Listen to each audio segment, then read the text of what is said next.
So this is Ted, and you just got, did you say you have a 3-book deal with Penguin? I have a trilogy with Penguin Books. It's called the Cold Fury Trilogy. So the first 2 books are out, and the third one will be out in 2014. Awesome. And we're at the Less Than 3 conference, and we're talking about bullying. You didn't try to pronounce my last name. I did not. Okay, it's Goeglein. Goeglein. Goeglein. It's the toughest last name at this conference. Goeglein. Yeah. Okay. Well, Maggie Steve Otter had to talk me through saying her name as well. Yeah. So, all right. And we're at the Less Than 3 conference talking about bullying, and I am asking you as well, do you know what Welcome to Night Vale is? I do know. You do now. You helped me with it. Excellent. So we've got him up to speed on Welcome to Night Vale, which is a huge pop culture phenomenon right now, and mostly because of word of mouth through teens. Right. And so we are talking about how pop culture can lead to bullying, Right. especially online, where you can remain anonymous. Right. And yeah, just tell us what your thoughts are on that. I think that for somebody like myself, I'm 46 years old, and I've got little kids. My daughter's 4, my son is 7, and their life in that online community it's so disconnected from my youth. I mean, as they go forward and get older, they're going to be exposed to a community of peers, faceless peers, all around the world.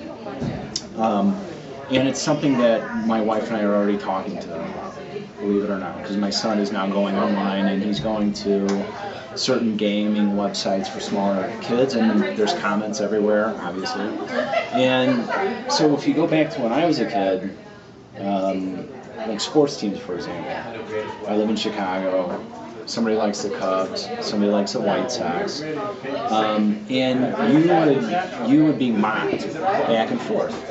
And it was even a time, I think, that was a little bit more literally hands-on, where violence could ensue.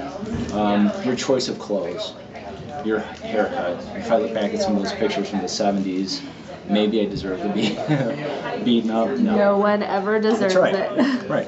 But your appearance drew a ton of commentary, and that's all gone. That's not gone away, obviously, in the real world, but in the virtual world, the thing that's gone away is me looking at you in the eye and saying something negative about your appearance or about your choice of sports teams or whatever it is.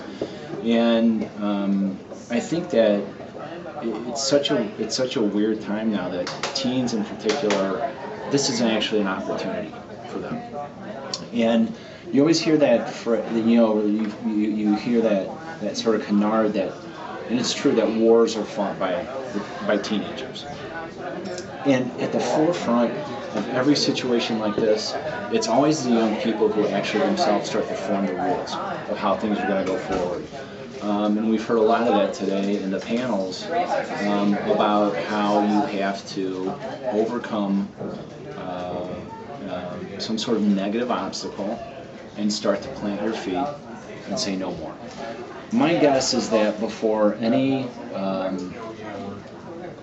governing body or government or whatever starts to regulate that, the self-regulation is going to kick in first. And that's what I hope for. So do I. That's what I hope. Absolutely. Yeah. All right.